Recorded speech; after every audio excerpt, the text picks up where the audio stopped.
André Trigueiro é jornalista com pós-graduação em gestão ambiental, também é professor de geopolítica ambiental, além de ser palestrante e escritor. Ele esteve recentemente na Paraíba para uma palestra sobre sustentabilidade. A TV Assembleia esteve lá, conferiu o evento que nós vamos acompanhar a partir de agora. Com alegria renovada e redobrada por estarmos aqui com André Trigueiro, companheiro espírita de muitas datas, já de muitos anos que ele vem militando no espiritismo e divulgando essa doutrina de uma forma muito especial, né? Abordando temas da atualidade que nos diz bastante respeito, porque nos toca profundamente nas temáticas que ele aborda, que ele aprofunda, como exemplo do suicídio, da prevenção do suicídio e sobre a questão da sustentabilidade. Então, fora isso, um irmão querido que nós temos, que também tem raízes aqui na nossa cidade. Então, recebam com carinho, com aplauso, André Trigueiro.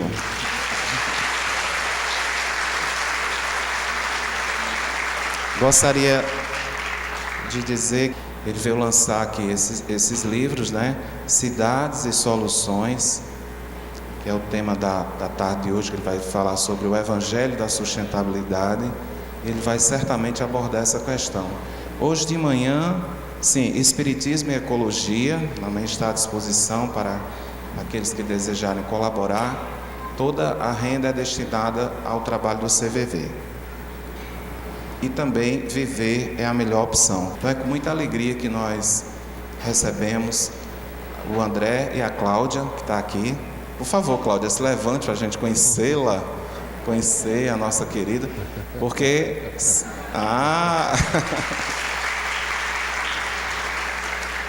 A gente não sabe a importância de uma mulher parceira, né, André? Imagina uma mulher que fica encrencando em casa para a gente não poder cumprir as nossas missões. E ela é parceira, de fato, né? Assim, ó, juntos, sempre. Então, é com muita alegria que nós recebemos o André. Vamos aproveitar o melhor possível tempo, passar logo a palavra para ele, para que ele possa desenvolver o seu tema. Fique à vontade, André. Obrigado. A palavra é sua. Posso tirar dali? Pode. Sabe que eu sou meio inquieto.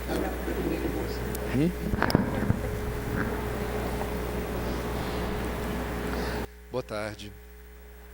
Meus irmãos, eu vou falar de paz. Vou falar de paz dentro de uma perspectiva da nossa cultura cristã.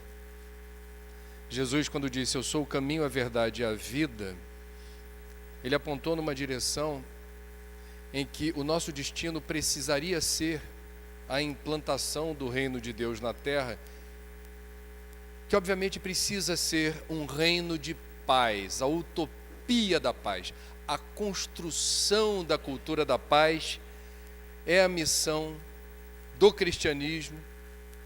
Quando o mestre diz, bem-aventurados os pacíficos, pois herdarão a terra. A paz é a condição civilizatória que resume um dos objetivos mais nobres do cristianismo. E eu hoje aqui, muito rapidamente, em respeito ao tempo, gostaria de dizer,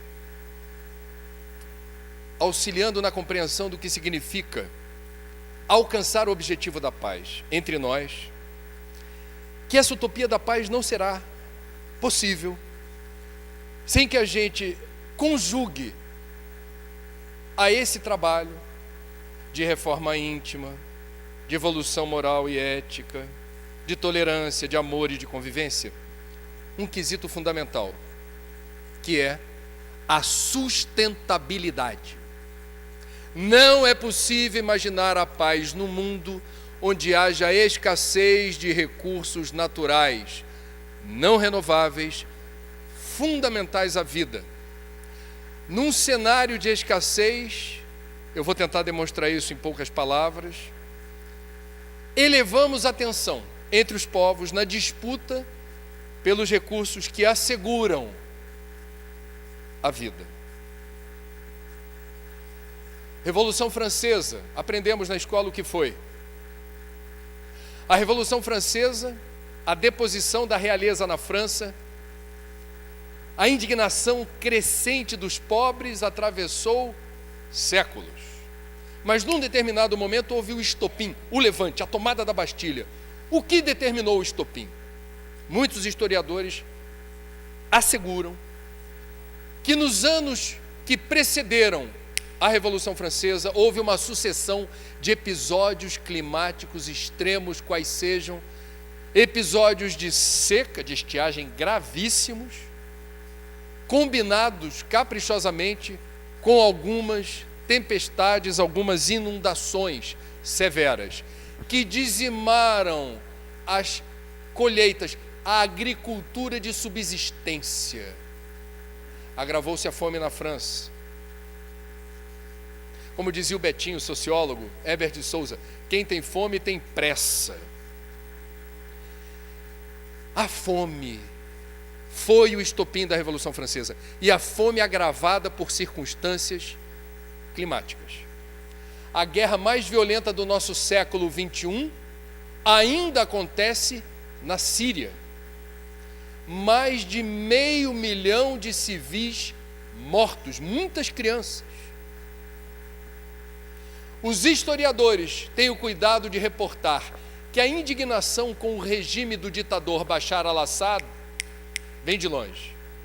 Entretanto, o estopim dessa guerra se deu a partir da pior seca, a pior estiagem em 8 séculos naquele país, agravando novamente o problema da escassez de alimento. E o resultado disso foi a minha indignação com o sistema, com o regime político se agrava. Quero mudança urgente. Se eu não consigo comer o mínimo necessário para a minha vida, não há o que negociar, não há o que esperar. Meus amigos, um episódio mais recente. A gente vai se lembrar de um livro chamado Colapso, Como as Sociedades Escolhem o Sucesso ou o Fracasso, editado no Brasil pela editora Record, em português.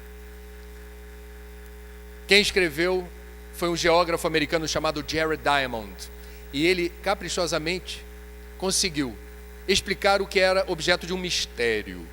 Por que diferentes civilizações do passado, os vikings, os maias, a população da Ilha de Páscoa, entre outras, subitamente, depois de séculos de existência e de construção de suas respectivas culturas, desapareceram do mapa.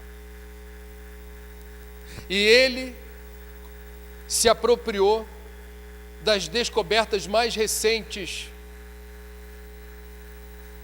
de quem se esmera em fazer, na ciência arqueológica, essa revelação dos hábitos, das culturas ancestrais a partir de escavações.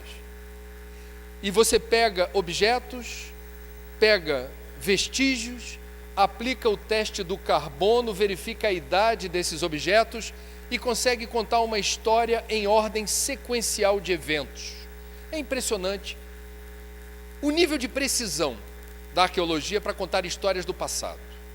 Dr. Jared conseguiu revelar, a partir da ciência arqueológica, a razão pela qual essas civilizações desapareceram do mapa. E a explicação foi: elas colapsaram no momento em que deixaram de ser sustentáveis,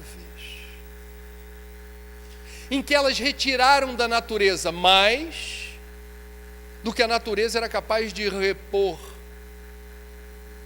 exauriram os estoques de recursos fundamentais à vida.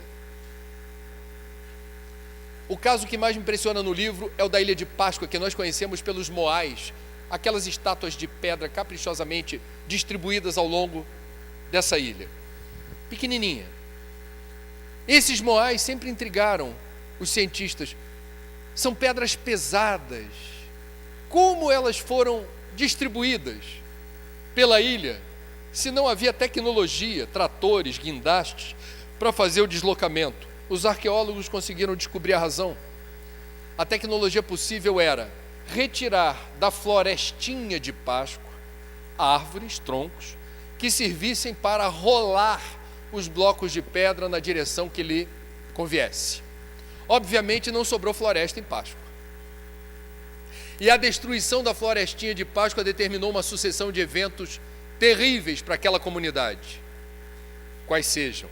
O primeiro evento, o rio que passava em Páscoa, um rio pequenininho que atravessava a ilha, que tinha água o ano inteiro, sem a vegetação, protegendo o mata ciliar, permitindo a recarga dos aquíferos pelo sistema radicular, pelas raízes.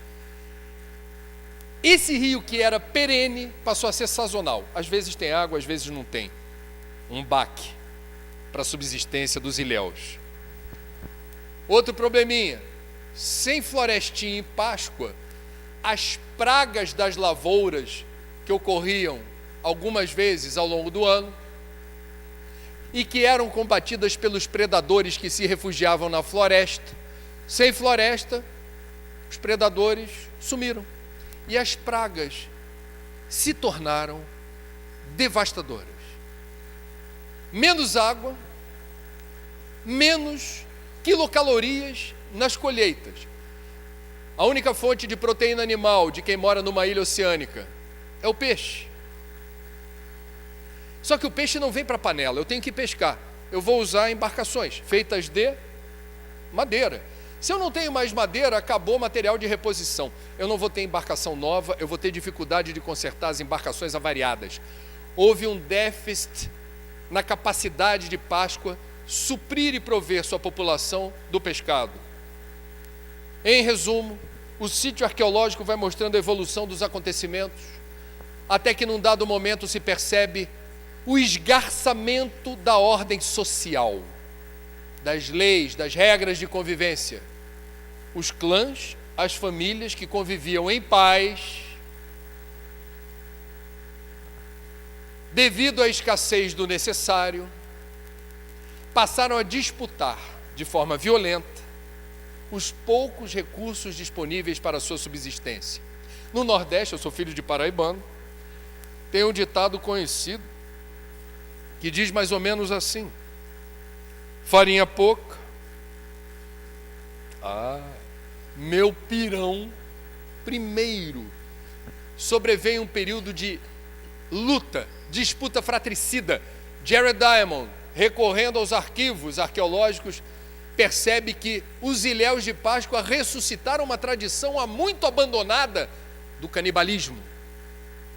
Numa palavra que sintetiza tudo isso: colapso. Não vamos aqui fazer uma ilação, não vamos nos precipitar dizendo que em todos os lugares onde haja escassez, haverá como resposta imediata a violência. Não é isso. Mas vamos afirmar categoricamente: aonde haja escassez do necessário, o nosso lado ainda não totalmente evoluído, que é instintivo, na transição do reino animal para o reino nominal, aparece de forma pujante, determinando a busca pelo necessário. Não está no livro do Dr. Jared, mas está na memória de vocês, e nós cobrimos isso na televisão, no jornal, no rádio. A passagem de um furacão, há 12 anos atrás, pelos Estados Unidos, chamado Katrina.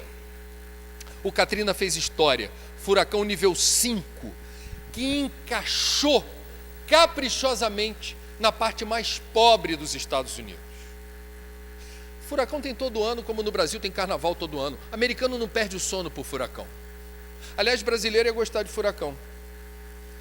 Porque quando aparece no radar meteorológico uma espiral lá no Atlântico Norte que pode virar um furacão forte, os americanos soltam alerta de furacão e aí é feriado.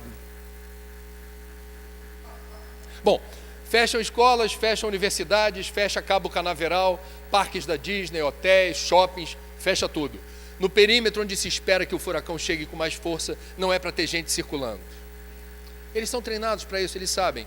Quem tem dinheiro tem que sair do perímetro de risco. Vai, tira férias, faz um feriado por conta própria, sai. Quem não tem dinheiro, quem não tem pataco, vai se refugiar nos abrigos públicos. Esse furacão Katrina encaixou pelo Golfo do México, nível 5, violentíssimo. caprichosamente atingiu o berço do blues, Nova Orleans, na área mais pobre dos Estados Unidos. O principal abrigo chamava-se Superdome, onde cabiam 60 mil pessoas, que lá chegaram como eu e vocês aqui, com a nossa aparência, a melhor aparência possível, a nossa melhor educação, a nossa melhor formação. A gente sabe ser educado, a gente agradece. Com licença, eu vou sentar aqui, eu sou meio grande, estou atrapalhando a visão, vou pegar água fluidificada, quer que eu traga? A gente sabe ser educado quando a gente quer. Então as pessoas chegaram no Superdome com colchonetes. Oi, eu vou dormir aqui, eu ronco à noite, tá? Espero que você tenha algodãozinho no ouvido. Você vai lidando com as situações com muita tranquilidade, serenidade, com o seu verniz civilizatório. O Katrina passou por Nova Orleans, a previsão era passar 2 dias dentro do estádio. Entretanto, o Katrina destruiu os diques de contenção que separavam o rio fétido, poluído, Mississippi, da área de baixada de Nova Orleans. Resultado, Nova Orleans ficou debaixo d'água. Alguém, depois de 2 dias, quando o furacão passou, provavelmente fez uso do microfone dentro do estádio, como eu estou fazendo aqui, para dizer assim: Hi guys, hi folks. Tenho uma notícia boa e uma notícia ruim para dar. A notícia boa é que o furacão passou. A notícia má é que todos ficaremos aqui por tempo indeterminado, porque estamos ilhados de água suja do Mississippi. Nesse momento entra em ação a rádio de maior audiência no mundo, a Rádio Corredor. Vocês conhecem a Rádio Corredor? Atribui-se a Chico Xavier uma frase que diz o seguinte: o maior inimigo do espiritismo é a fofoca. A Rádio Corredor começou a divulgar informações do tipo: acho que eles não estavam preparados para isso. Talvez não haja comida suficiente para esse povo todo. Talvez não haja água. Acho que vai ter racionamento. Você sabe como é que é. Organizaram-se no intervalo de horas milícias dentro do estádio para subtrair a despensa do Superdome para segurar o seu. Eu dou aula na PUC desde 2004 de jornalismo ambiental lá no Rio. No meu data show eu uso reportagens da época, inclusive da revista Época, porque dentro do estádio tinha brasileiro. Quando a gente diz que tem brasileiro no mundo inteiro, não é exagero não. Tinha até no Superdome em Nova Orleans durante a passagem do Katrina. Na verdade, 2 brasileiras. E uma delas relatou em detalhes o que viu lá dentro: homicídios, estupros, suicídios. Aquilo virou literalmente o inferno. E a razão pela qual aquilo se esgarçou e houve um colapso, uma ruptura na capacidade da gente conviver harmoniosamente, foi um cenário ambientalmente hostil e o risco de faltar o necessário. O Pentágono, braço militar da Casa Branca, todos os anos divulga um relatório aberto para quem quiser ler no mundo inteiro sobre os riscos das mudanças climáticas no mundo. A preocupação dos americanos é que haja, a partir de cenários de eventos extremos climáticos, desertificação, seca e estiagem, chuvas, dilúvios, furacões, tufões, grandes levas migratórias que desestabilizem a relação entre os países. Acabou ontem em Bonn, na Alemanha, a Conferência do Clima COP23. Nessa conferência divulgou-se o número de refugiados ambientais no mundo, pessoas que são obrigadas a sair do seu país à procura de refúgio num lugar onde haja, no mínimo, água, solo fértil e condições de habitabilidade. 25 milhões de pessoas por ano migram à procura de um lugar que possa chamar de seu, por razões climáticas, principalmente. Esse é o mundo em que pela primeira vez, e no nosso tempo, pela primeira vez na história da igreja, um Papa resolva determinar como assunto de uma encíclica o tema ambiental. Aliás, deixa eu contar essa história melhor. Pela primeira vez na história da igreja, um Papa resolve se chamar Francisco. Porque vejam, um Papa, quando escolhe um nome, ele está assinalando o rumo do pontificado. O nome é carregado de simbologia. O nome determina a posição do líder espiritual da igreja, e que é chefe de Estado, porque o Vaticano é um Estado, em relação a seu pontificado. Se o Papa quisesse se chamar Bento, já haveria 16 Bentos na história da igreja. Se quisesse se chamar Pio, já houve 12 Papas Pio. Francisco nunca. Alguém já parou para pensar no porquê? É interessante pensar sobre isso. Eu tenho uma tese que combina com o cardeal Bergoglio, que é da Argentina. Quando ele foi ungido Papa pela tradição católica na Capela Sistina, os cardeais se trancam ali, só sai quando escolhe o novo Papa. Se não escolheu, a fumaça é preta na chaminé. Se escolheu, a fumacinha é branca. E o povo lá fora morrendo de frio, esperando o Papa novo aparecer para ser abençoado. Quando o Papa Francisco foi eleito, ele frustrou enormemente a multidão reunida na Praça de São Pedro, que esperava uma bênção. E o argentino chegou lá e falou, em vez de dar a bênção, foram buscar os papas no fim do mundo. Foi a primeira frase dele. E depois, rezem por mim. Não deu bênção não. Rezem por mim. O franciscanismo do cardeal Bergoglio, segundo muitos vaticanistas, está sendo honrado. Porque como o Francisco de Assisi, poverello, lá da Idade Média, João Evangelista reencarnado, discípulo dileto do Cristo, o único não supliciado, que reencarnou como Francisco, com a missão de resgatar o verdadeiro Evangelho de Jesus, numa época em que a igreja era corrupta e opulenta. O poverello de Assis foi ao Vaticano, constrangeu o Papa com seus trajes de mendigo, andrajosos, falando coisas que o Papa, diz a tradição, ficou perplexo e constrangido na sua suntuosidade. Esse Papa que está aí renunciou a adornos de ouro, a sapatinho Prada, aos suntuosos aposentos do Papa no Vaticano, instalou uma lavanderia para mendigos e pobres de Roma poderem lavar suas roupinhas para elevar a autoestima, saneou o Banco do Vaticano, acolheu os homossexuais, acolheu as mulheres desquitadas e divorciadas, constrangeu o establishment. Francisco. E esse Papa Francisco também resgatou aquilo que o poverello de Assis, na Idade Média, fez. O primeiro grande místico do cristianismo a dizer com todas as letras que o sagrado está presente na criação. Porque até então era assim, o homem é feito à imagem e semelhança do Pai. Então nós somos filhos de Deus, a terra é feita para nós. Tudo que existe, existe para me servir, dá licença.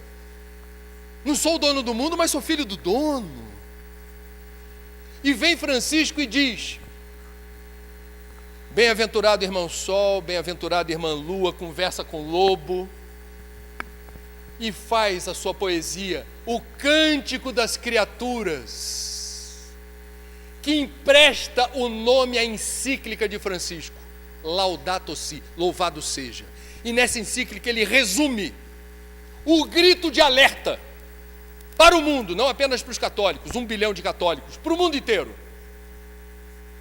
dizendo, o modelo de desenvolvimento que está aí, a um só tempo, não tem compromisso de erradicar pobreza, miséria e exclusão, e agrava a destruição, a depredação e a devastação do meio ambiente. o Papa, numa encíclica, resume aquilo que alguns vaticanistas dizem que é a encíclica mais fortemente inspirada na ciência da história da Igreja. Kardec asseverou no século XIX, aonde o Espiritismo descolar da ciência, ciência afirmando uma coisa que o Espiritismo não afirmou, sigamos a ciência. O Papa fez isso dentro da tradição católica. Nós precisamos prestar atenção no mundo em que estamos vivendo. O Espiritismo diz, com todas as letras, em todas as moradas do Pai, nós somos constituídos, nós espíritos imortais, dos elementos constitutivos de cada orbe, de cada morada. Portanto, nós somos feitos de terra. O meio ambiente começa no meio da gente. Nós somos feitos de água, na mesma proporção que a água se resolve nos oceanos. A vida surgiu nas águas salinas e mornas dos oceanos primitivos, as primeiras formas de vida, que caprichosamente têm o sabor do líquido amniótico do ventre da mãe. O mais completo e perfeito isotônico da natureza chama-se água de coco, que na literatura médica já serviu, não façam isso, como soro não, para recompor estoque de sangue perdido em hemorragia. Não era para a pessoa sobreviver, sobreviveu. Botaram coco na corrente sanguínea, não é para fazer isso. Mas há registros na literatura, porque é um elemento compatível com a nossa natureza. A vida nasce dos oceanos primitivos, da água salina e morna, que é a água de coco. Nós somos feitos de água. As lágrimas de alegria ou de tristeza têm o sabor dos oceanos. Um bom médico haverá de dizer: quer ter saúde? Não desidrata. No mínimo 2 a 3 litros de água por dia. Nós também somos feitos de terra. Terra nos constitui. Porque o mesmo médico que diz: não desidrata, presta atenção na quantidade de água dentro do teu corpo, é aquele que vai dizer assim: preciso de um exame de sangue. E no exame de sangue vai aparecer o que como informação fundamental para saber se você está mais saudável ou menos saudável, qual é o estoque de minério, que aquele mesmo minério que jaz nas profundezas da terra e que você transporta na corrente sanguínea. Zinco, cobre, selênio. Gente, ferro. Sem ferro, a pessoa fica anêmica. Você precisa dos minérios que jazem nas profundezas do solo, na dosagem correta para ter saúde. O que está fora está dentro. A água que está fora está dentro. A terra que está fora está dentro. Entretanto, nós precisamos lembrar do ar. Na tradição mística da Índia e do Oriente, eles não falam ar. Eles se reportam ao mais importante nutriente da vida, que é o prana, que está presente no ar que nós inalamos. Práticas milenares de meditação, algumas delas ensinadas por Joana de Ângeles, nas obras psicografadas por Divaldo Franco, nos ensinam a respirar do jeito certo. No Ocidente, você quer acalmar uma pessoa que está nervosa, não sei se ainda se faz isso como antigamente, você traz água com açúcar. A pessoa é diabética, pifa de vez. Não é o certo é dizer: respira fundo, captura o prana, irriga meridianos e chakras dessa energia fundamental, o supremo nutriente da vida. O que está fora está dentro. Se a gente polui o ar, se a gente degrada o solo, se a gente macula a água, a gente padece. O Papa usa na encíclica a expressão casa comum para se reportar ao nosso lar planetário. E nós espíritas, o que temos a dizer sobre isso? Escrevemos um livro em 2009, que foi relançado na Bienal do Livro, alguns meses atrás, no Rio, com novos capítulos, uma versão revista, pela FEB, falando exatamente do que há em comum entre espiritismo e ecologia. É muito interessante. É muito interessante. Há 160 anos atrás, a doutrina espírita trouxe de forma inovadora informações sobre algo que na época não era tão evidente como hoje. Quais são os pontos em comum entre espiritismo e ecologia? Espiritismo e ecologia surgem no mesmo período histórico, segunda metade do século XIX. Espiritismo na França, 1857, Kardec. Do outro lado da fronteira com a Alemanha, em países fronteiriços, na Alemanha, 9 anos depois, 1866, uma nova palavra, como também foi espiritismo, que não existia no dicionário, a nova palavra é ecologia. Um naturalista alemão chamado Ernst Haeckel cunha a expressão ecologia. Então nós temos, no mesmo período histórico, dois homens muito afinados com a ciência, trazendo novas palavras ao mundo para tentar explicar melhor o mundo e o universo, porque as palavras que existiam não ajudavam. Outra sinergia entre espiritismo e ecologia. Tanto o espírita quanto o ecólogo abordam as leis que regem a vida e o universo de modo sistêmico e complexo. Não é uma visão linear, não é uma visão que dependa dos sentidos humanos. E a gente vai ver como é bonito, principalmente na Gênese, trechos da doutrina espírita que explicam como funciona o universo, que fazem todo sentido para os ecologistas. É a visão sistêmica. Um físico quântico, hoje, explicando o que é o universo. A explicação faz sentido para espíritas e para ecólogos. Um conjunto de fenômenos interligados, interdependentes, que interagem o tempo todo. Em espiritez, como é que você fala isso? Do átomo ao arcanjo, tudo se encadeia. Livro Universo e Vida, do Espírito Áureo, editado pela FEB, há mais de 60 anos atrás, explicando como se dá a evolução do espírito imortal, princípio espiritual, do reino mineral, passando pelo reino vegetal, pelo reino animal e pelo reino hominal. Há um aprendizado de milênios em diferentes reinos da natureza. O que o pai da ecologia afirma e prova? Já existia a biologia antes de Haeckel inventar a ecologia. Já existia a biologia, o estudo da vida, o estudo dos seres. Ecologia significa literalmente o estudo da casa. A casa se intercomunica em todos os cômodos.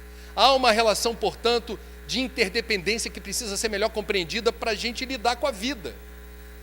É o que faz a ecologia, é o que faz o espiritismo. Como é que espíritas e ecólogos explicam a passagem do tempo? É curioso como ambos reportam pressa. O espírita diz: experimentamos um mundo de transição, um momento de transição planetária, do mundo de provas e expiações para o mundo de regeneração. Não podemos perder tempo. Temos que carimbar o nosso passaporte para o mundo de regeneração, posto que a evolução, a frequência, a sintonia do planeta está mudando, a vibração da Terra se eleva. Para cá retornaremos aqueles que tivermos vibração compatível. Portanto, eu não posso desperdiçar tempo e energia. O momento é agora. Eu preciso qualificar a minha frequência, a minha sintonia, a minha vibração. Não há tempo a perder. E o que dizem os ecólogos? O planeta chegou numa situação limite. Nós precisamos estancar o nível de destruição dos sistemas naturais. O Brasil hoje enfrenta a pior estiagem de sua história. E não é só no Nordeste. Brasília está enfrentando, cidade planejada, jovem, pouco mais de 55 anos de existência. Já são 11 meses de estiagem em Brasília. Não se resolve aquilo. São Paulo, a cidade mais rica e populosa do Brasil, passou entre 2013 e 2015 a pior estiagem que eles já passaram desde que a Anchieta fundou. São Paulo. Tomaram banho e beberam água com gosto de volume morto. Isso tudo está acontecendo no país campeão mundial de água doce. Acorda, Brasil! Tem uma situação inédita que envolve riscos sistêmicos. Prestemos atenção, quem avisa amigo é, a natureza está dando sinais. E essa crise ambiental sem precedentes na história tem a nossa digital, o nosso DNA. Ela é causada por nossos hábitos, comportamentos, estilos de vida e padrões de consumo. Tempo. Não há tempo a perder. Os sistemas naturais estão chegando num momento de risco de colapso e de ruptura. Eu não estou sendo exagerado, alarmista ou terrorista. Eu sou jornalista, eu tenho um compromisso com a verdade. Se eu não falo as coisas como elas são, eu perco a moeda forte do meu trabalho, que é credibilidade. Eu estou aqui na Paraíba fazendo uma denúncia. Prestemos atenção na forma como nós estamos impactando a nossa casa planetária, o nosso meio natural, na sua rua, no seu prédio, no seu trabalho, aonde você estiver. Espíritas ecologistas denunciam a importância do cuidado que a gente deve ter quando fala de poluição. É interessante isso. Poluição e psicosfera é o capítulo 3 do livro Após a Tempestade, de Joana de Ângeles, psicografado por Divaldo Franco em 1974. Capítulo 3 de Joana. Poluição e psicosfera. E o que a veneranda diz? A poluição visível tem origem no invisível. Existem distorções que a gente percebe causadas pelo homem na natureza que têm origem no plano espiritual, nos desequilíbrios, na falta de entendimento. E ela reporta a importância da gente perceber como a gente pode poluir o meio ambiente com pensamentos e sentimentos. A gente pode poluir com miasmas e formas de pensamento. A gente pode saturar a nossa psicosfera, o nosso campo eletromagnético, quando a gente se flagra várias vezes ao longo de um dia, com pensamentos de baixo teor vibratório, que pesam, que trazem sombras, que anulam a esperança, que nos deixam tristes, acabrunhados, obscuros. Nós poluímos a nossa psicosfera, nós criamos detritos mentais, e eles vão saturando o nosso campo eletromagnético. Isso é poluição. No futuro não será possível explicar o que é meio ambiente, nossa relação com a natureza ou poluição, sem encaixar nesse estudo a capacidade que a gente tem de alterar o equilíbrio energético do lugar onde estamos com os nossos pensamentos ou os nossos sentimentos. A soma das psicosferas de cada um de nós determina a qualidade da psicosfera do planeta. Em nosso lar, André Luiz, a gente está falando de 60 ou 70 anos atrás, pela psicografia de Chico Xavier, ele percebe que para retornar à Terra é sempre bom ir acompanhado, porque é preciso atravessar a crosta. E quando André Luiz descreve a qualidade da crosta, a gente está falando exatamente de uma zona energética, densa, pesada, saturada de miasmas, formas de pensamento, projeções astrais, do nosso nível evolutivo. Portanto, precisamos promover o saneamento básico espiritual, a profilaxia da nossa alma, a remoção de detritos, miasmas e formas de pensamento, lembrando do que disse o Cristo há mais de 2000 anos, quando recomendou: vigiai e orai. Cuida do teu equilíbrio, da tua serenidade, da tua calma, da tua paciência. Aliás, Joana, em O Evangelho segundo o Espiritismo, é a autora espiritual, ela não se identifica como Joana, da mensagem intitulada no Evangelho, a paciência. A paciência. Não te apoquente por tão pouco, saiba contar até 10, exercício do perdão e da tolerância. Não seja tão impulsivo, não reaja de forma sempre emocional.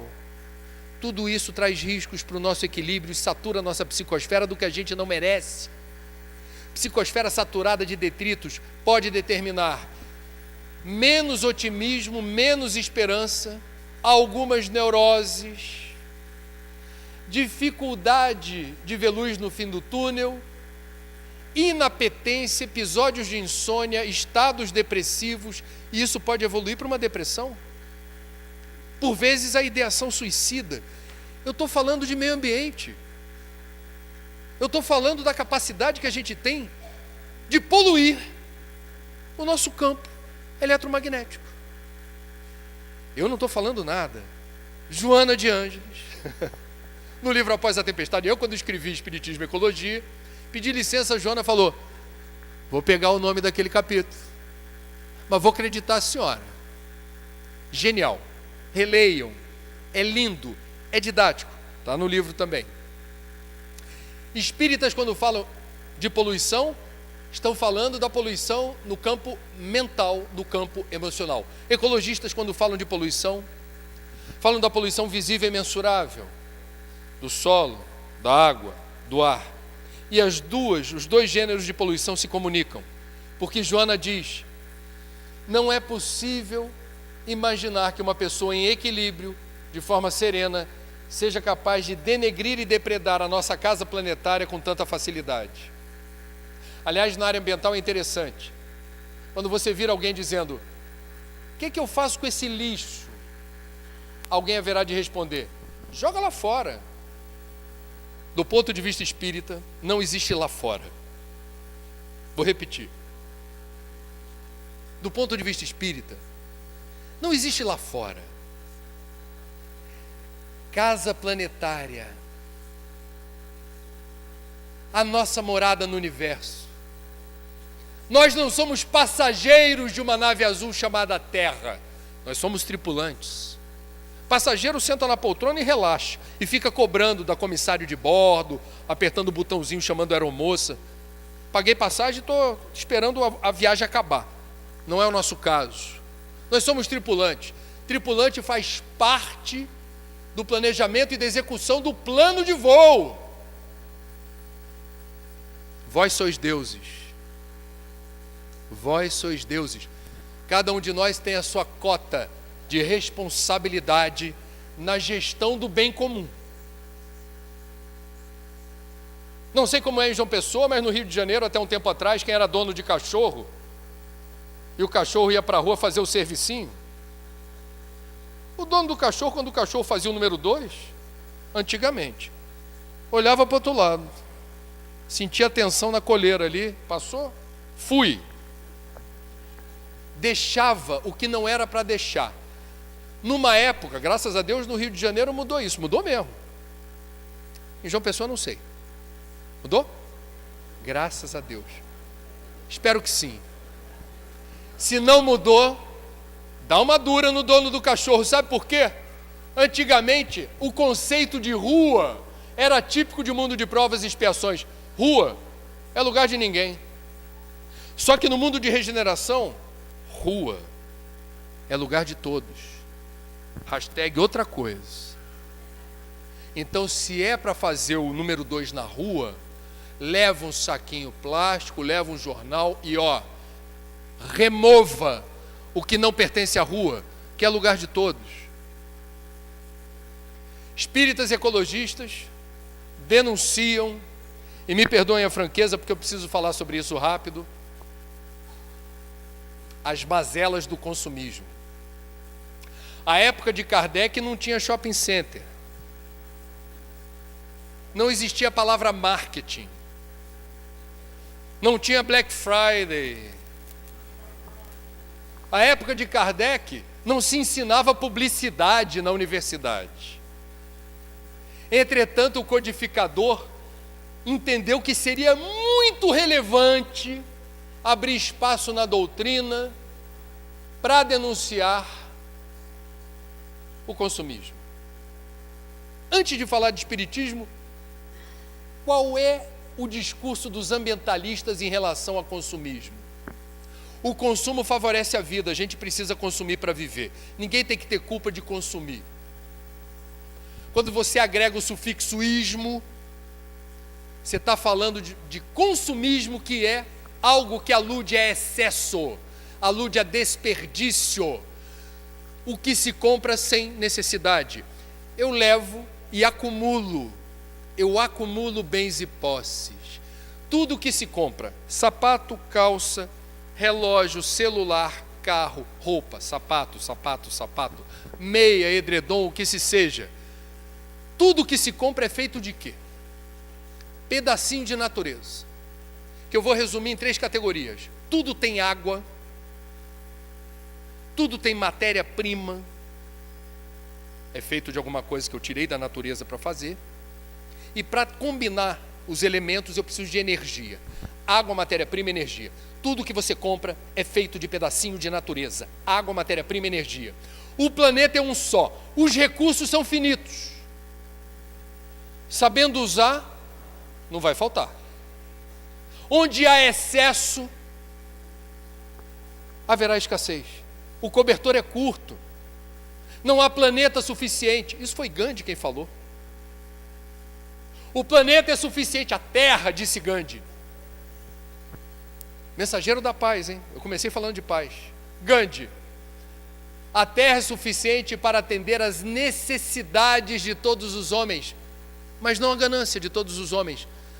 Black Friday é uma excrescência. O consumismo atenta contra o equilíbrio do planeta. Promover o consumo em excesso é crime de lesa planeta. Eu tenho 51 anos. Eu sou da época do armário embutido.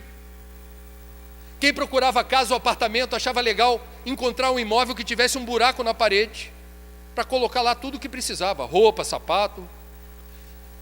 E o grande barato do armário embutido é que ele não ocupa espaço no imóvel. Está enfiado, atochado na parede. Hoje ninguém fala em armário embutido. Passaram-se 30 ou 40 anos. Hoje, quem quer procurar imóvel no Brasil e no mundo, deseja encontrar um lugar que tenha um cômodo inteiro reservado para guardar coisas que antigamente, e não faz tanto tempo, cabiam no armário.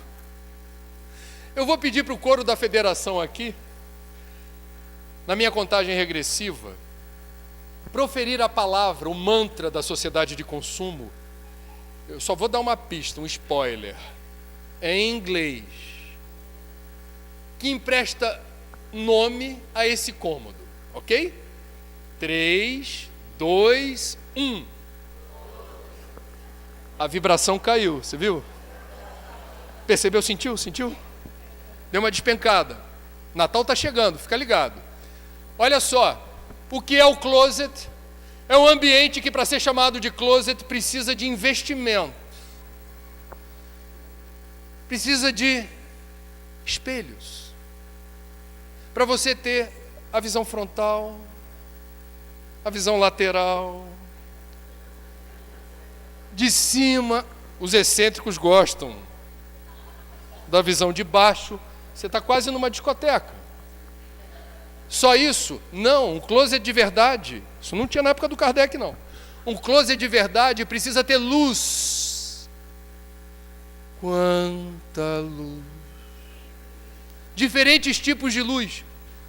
Eu levei para os meus alunos da PUC a capa, levei a revista toda, mas por causa da capa, uma revista de decoração, cuja manchete era Dicas para iluminar o seu closet, com dicas de light designers, que eu nem sabia que existia. É um especialista em luz, e não é espírito evoluído, não.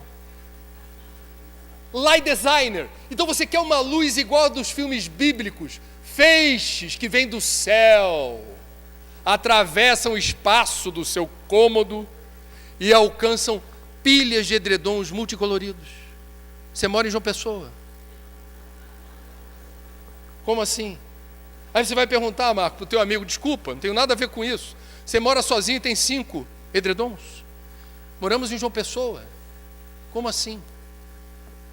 Consumista tem desculpa para tudo. Vai dizer, estava baratinho e dava para pagar em 10 vezes.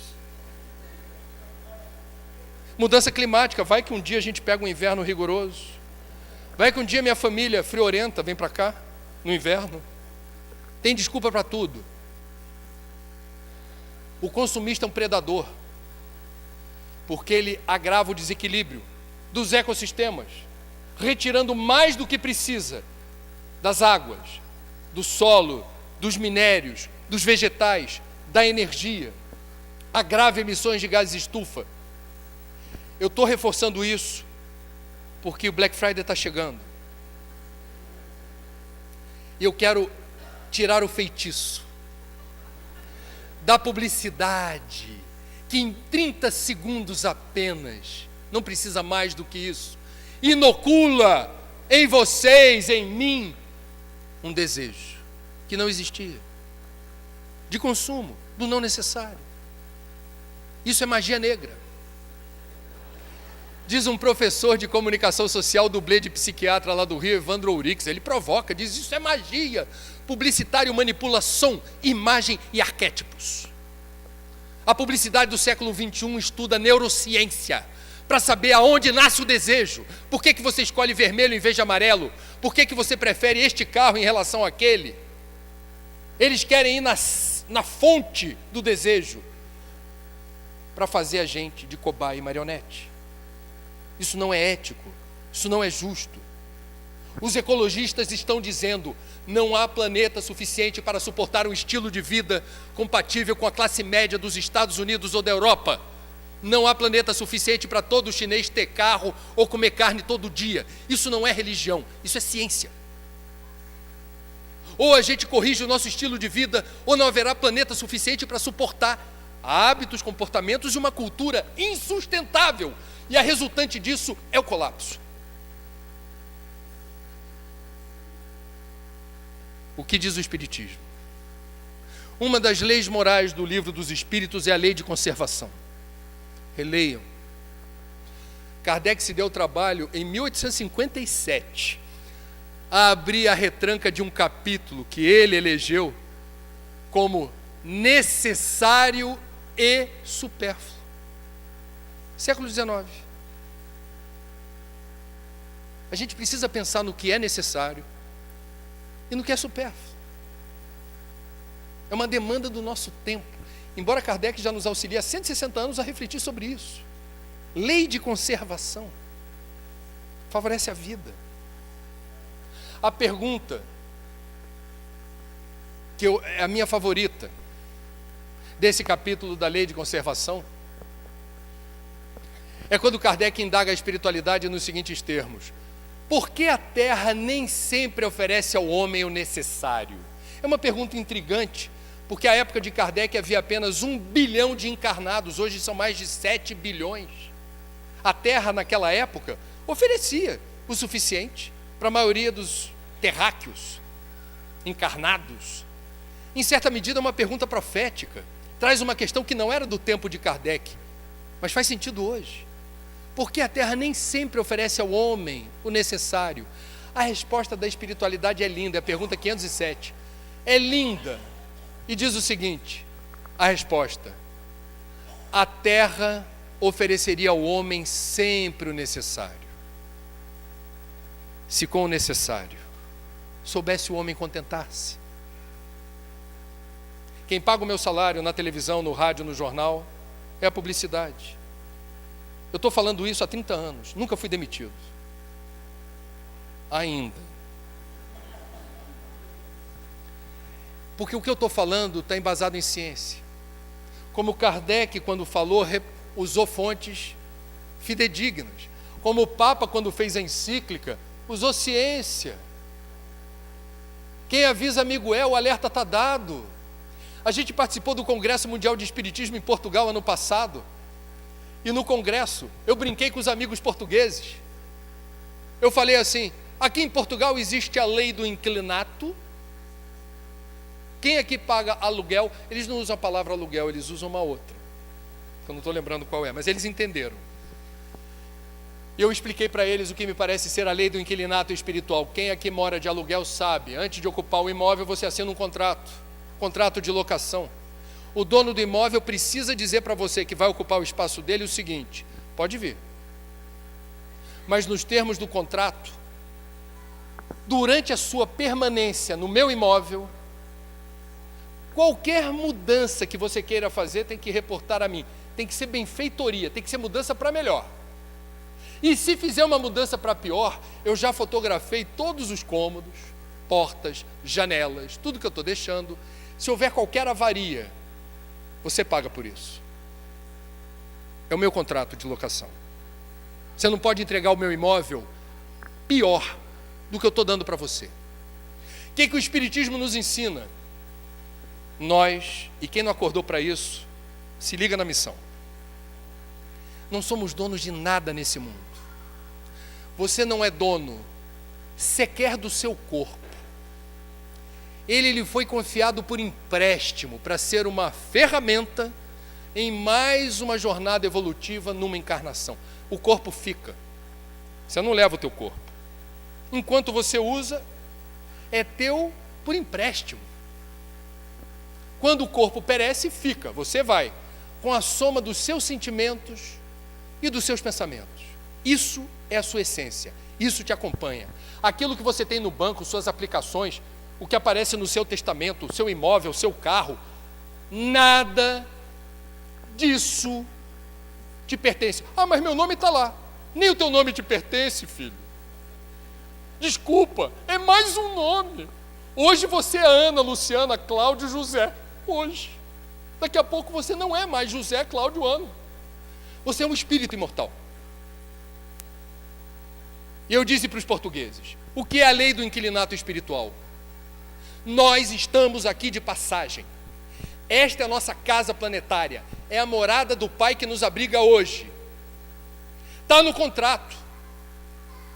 Usa com amor, com cuidado, com critério, o que não te pertence, mas é em teu favor. Devolve esse planeta quando você partir, no mínimo, nas mesmas condições em que eu te confiei. Estamos preparados? A nossa consciência, que o tribunal da consciência é que faz o juízo final. O juízo final está aqui. Eu me condeno ou eu me liberto? O que diz a consciência de vocês em relação a essa trajetória na atual encarnação, do ponto de vista dos recursos de um planeta onde eles não são infinitos? Pensem nisso. Para terminar, uma saudável provocação. Nós espíritas dizemos que o acaso não existe. Então vamos fazer aqui uma lembrança. O que é o Brasil? O Brasil é o único país do mundo com nome de árvore. O Brasil é o país do mundo que detém o maior estoque de água doce do planeta. Aproximadamente 12 ou 13% de toda a água superficial do rio. Se somar o aquífero Guarani e o aquífero amazônico, é mais. O Brasil tem o maior estoque de floresta tropical úmida do mundo. A Amazônia é única. Retém carbono, produz chuva, biodiversidade. Os cientistas que estudam a diversidade biológica dizem 25%, um quarto de todas as espécies vivas conhecidas, macroscópicas ou microscópicas, estão aqui. Aqui. São quase 200 países no mundo. Um desses países, o único com nome de árvore, concentra um quarto de toda a vida conhecida e catalogada pela ciência. E algumas dessas espécies só ocorrem nos seus respectivos biomas. Algumas delas só ocorrem na Caatinga, no mundo inteiro. Na Amazônia, nos Pampas, no Pantanal, na Mata Atlântica. Endêmicas. Esse é o país do mundo com a maior quantidade de área disponível para o plantio, solo fértil. Não precisa tirar mais uma árvore da frente. O que a gente tem de solo fértil já dá para o gasto. Tem que otimizar a produção, produtividade com inteligência, Embrapa. Dá para fazer. Eu tive no Japão, o Japão não tem terreno baldio. Eu tive na Coreia do Sul não tem terreno baldio. Cada metro quadrado é valorizadíssimo, porque é escasso. Esse país é único no mundo. Ele tem uma importância estratégica no mundo de regeneração para suportar a vida. E nós somos aqueles, hoje, que respondemos pela custódia e pela tutela desse país, como consumidores, eleitores e cidadãos. Vocês estão percebendo o tamanho da encrenca. Caprichosamente, é aí que eu quero saber se o acaso existe ou não. Esse é o país do mundo que reúne a maior quantidade de espíritas. O que isso quer dizer? Coincidência? O que falta fazer? O que precisa ser feito? Estamos usando com cuidado, com responsabilidade, água, energia? Estamos segregando o lixo seco para reciclagem? Estamos nos preocupando em usar o lixo úmido para compostagem? O Natal do Espírita será opulento, de comilança, beberagem, presentes, árvore de Natal, que não é a nossa cultura, Papai Noel, que não é a nossa cultura. É o Natal da opulência ou é o Natal cristão? São escolhas dos tripulantes espíritas do mundo de regeneração. Necessário e supérfluo. Casa comum. Legado de cada um de nós para os próximos inquilinos, que se tudo der certo seremos nós mesmos.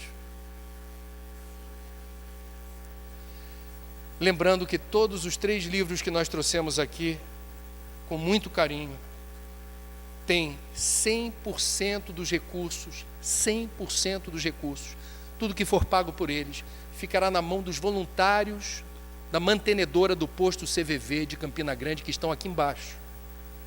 Se vocês quiserem ajudar o posto, levando informação sobre prevenção do suicídio, sobre soluções urbanas, sobre espiritismo e ecologia, o Centro de Valorização da Vida agradece.